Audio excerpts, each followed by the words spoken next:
नरकाच्या बंधनात टाकते, नरकाला नेते. नरकाला जाणं हे दुःखाची गोष्ट आहे आणि दुःखाचा सोहळा कोणी साजरा करत नसतो. इतर पुस्तकामध्ये जे आहे ते बंधनात टाकणार आहे, नरकाला नेणार आहे, म्हणून त्याची जयंती कोणी साजरा करत नाही. पण श्रीकृष्ण परमात्म्यांनी जे दिलं, काय दिलं? द्वापरी कृष्ण राये राजविद्या गीता दाये, श्रीमुखे दाना केली गीता कामधेनु माये. ती गीता काय आहे? ही जी गीता ही काय आहे? म्हणून आमच्या पूर्वश्री आचार्य कैश्वरवास सांगतात की गीता काय आहे? ते ब्रह्मविद्येचे निधान देहो निसन्निधान, फेडिले भवबंधन तेने श्रीकृष्ण आहे. त्या गीतेमध्ये जे आहे त्याप्रमाणे जर आपण वागलो तर ते आपल्याला कर्माच्या बंधनातून सोडतं, नरकापासून रक्षण करतं. आणि नरकापासून रक्षण होणे, कर्माच्या बंधनातून सुटणे हा आनंद आहे. आणि आनंदाचा सोहळे सगळा साजरे करतात. म्हणून कर्माच्या बंधनातून सोडवणारा तो ग्रंथ आहे, म्हणून त्याची जयंती साजरी होते.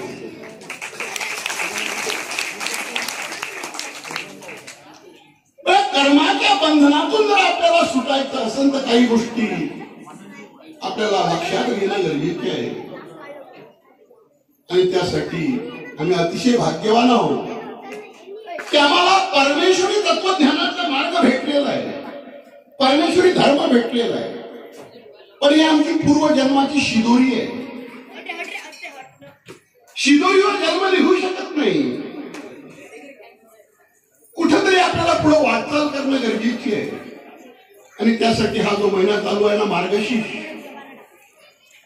हा मार्गशीर्ष महिना श्री दत्तात्रय प्रभूचा महिना म्हणून ओळखतात. आणि श्री दत्तात्रय प्रभूंचा महिना कोणाजवळून काहीतरी शिकण्याचा आहे. श्री दत्तात्रय प्रभूंनी आपली जी पद्धत आहे श्री दत्तात्रय प्रभूची ज्ञान निरूपणाची, ती जराशी वेगळी आहे. श्री दत्तात्रय प्रभूंनी काय केलंय? तुम्ही ज्याच्यामध्ये राहता तितके जो 24 उचलले त्यालाच श्री दत्तात्रय प्रभूचे 24 गुरु म्हणतात. वास्तविक परमेश्वराला गुरु करायची काही गरज नाही. तेच तर सारे जीवाचे गुरु आहे. म्हणून ते सांगतात, याचे वर्तन ते मग मोक्ष साधन, मनोनी देवनी अवधान मी शिकता झाला. हे 24 मी तुला जे सांगितले, यांच्या ठिकाणी जो गुण आहे तो गुण जर तू आत्मसात केला तर तुझ्या मोक्षाचं साधन होऊन जाईल. ते येण्याची अर्थी मज गुरु बोली जाती, येरवी जीवा गुरु ज्ञानपथी ईश्वर. तो या जीवाचा या ज्ञानपथावर जर कोणी गुरु असेल तर तो परमेश्वरच आहे. एक गोष्ट नक्की लक्षात ठेवा. मग त्या श्री दत्तात्रय प्रभूंनी जे सांगितलं, तर मी जास्त वेळ घेणार नाही, तुमचा वेळेच्या अभावी थोडक्यात सांगतोय. दत्तात्रय प्रभूंनी सांगितलं कोणाजवळून काहीतरी शिकायचं आहे आणि चांगलं शिकायचं आहे, वाईट नाही. प्रत्येकाच्या ठिकाणी चांगलं आणि वाईट आहे. एक परमेश्वर जर सोडला तर जगात निर्दोष काहीच नाही. आणि अशी कोणतीच गोष्ट नाही जगात का ते 100% वाईटच आहे. असं काहीच नाही परमेश्वर सोडला की जे 100% निर्दोष आहे. आणि अशी कोणतीच गोष्ट नाही का जे 100% वाईट आहे.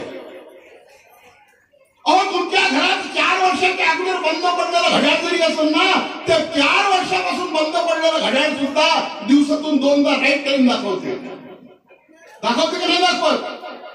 कसं काय 100% वाईटही काही नाही.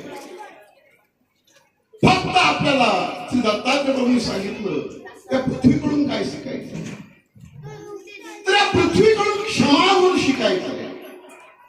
पै ऐसे भूपाळा मी क्षमेचा निर्वाळा, आदरे शिकिला विश्वंभरे पासून. या पृथ्वीपासून क्षमा कशी असावी हे शिकायचं आहे. आणि ते का गरजेचं आहे शिकलं. आम्ही अनुसरतो, दीक्षा घेतो. आता इथं गीताचार्य बाबा बसलेले आहेत, त्यांच्यासमोर मी काय बोलावं, मला तर गीता येतच नाही. आपलं सांगणं असतं. आणि त्याच्यात दुसरी गोष्ट अशी त्या विद्वान शास्त्रीय लोकांच्या कचाट्यात सापडलो. हा आपला असतं मग करतो आपण ठाकून खायचं. पण त्या गीतेमध्ये अनेक कारण अर्जुनाला श्रीकृष्ण देवाला सांगितले, मी का युद्ध करत नाही, का युद्ध करत नाही, एवढे सुंदर सुंदर कारण सांगितले. पण श्रीकृष्ण देव काहीच बोलत नाही. शेवटी अर्जुन देव सरळ शरणागती पत्करतात आणि म्हणतात, पहा या जीवाला हे समजत नाही आपण कोणासोबत बोलतोय. श्रीकृष्ण महाराजांसोबत बोलताना अर्जुन सांगतो, श्रीकृष्ण देवाला न्याय देऊन सांगतात की एखादा धनाढ्य माणूस असतो ना, त्याच्याजवळ धन खूप असतं, पण कृपण दोषामुळं तो ते धन खर्च करू शकत नाही. तसं माझ्याजवळ ज्ञान खूप आहे, पण मी नातेवाईकाच्या ममतेनं मोहित झाल्यामुळे मला चांगलं काय वाईट काय समजत नाही. म्हणजेच मी त्यागला, मी ज्ञानी आहो, फक्त नातेवाईकाच्या ममतेनं मला समजत नाही आहे माझं भलं कशात आहे. तसं आम्ही परमेश्वराला अनुसरतो,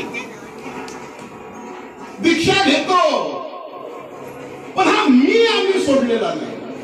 आणि मी सोडला नाही म्हणून सगळे प्रॉब्लेम पुढे मार्गात गेल्यावर येतात.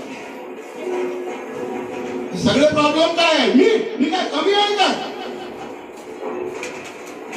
आम्ही ऐकतोय गायला, मी काय कमी आहे काय.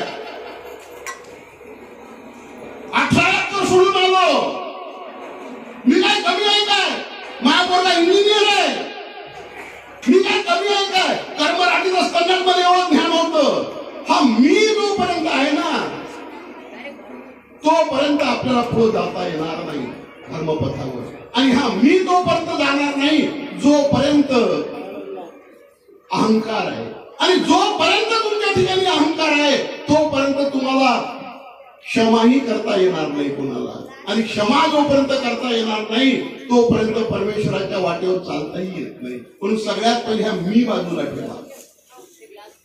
परमार्गामध्ये जर वाटचाल करायची आहे, परमेश्वराच्या मार्गावर जर वाटचाल करायची आहे ना, तर या मीला खतपाणी घालणारा अहंकार आणि गर्व, दैवर हातीवर सगळ्यात मोठी जर कोणती अडचण असेल तर ती आहे अहंकार आणि गर्व. आणि तो कशाचा येईल याचा कुठेही अंदाज नाही. आमच्याच गोष्टीचा अहंकार येतो असं नाही, तो कशाचाही येऊ शकतो. आम्ही आता पदयात्रेला गेलेलो, एक असे थोडे अशक्त होते, पण त्यांनी हिंमत केली. 10 दिवस 11 दिवस कंटिन्यू चालले. 11व्या दिवशी बोलताना म्हणतात, 11 दिवसात 1 दिवस गाडीत बसलो नाही बाबू. 11 दिवसात 1 दिवस गाडीत बसलो नाही. ठीक आहे, दुसरा एक होती, पण 11 दिवसात 1 दिवस पैदल चालली नाही. प्रत्येक स्थानावर गाडी होती. कशाचा येईल सांगता येत. म्हणून सगळ्यात पहिले जर परमेश्वरच्या मार्गावर पुढे वाटचाल करायची आहे तर श्री दत्तात्रय प्रभूपासून हे शिका का कोणालाही आपल्याला क्षमा करता आली पाहिजे. त्या क्षमेसाठी अहंकार आणि गर्व बाजूला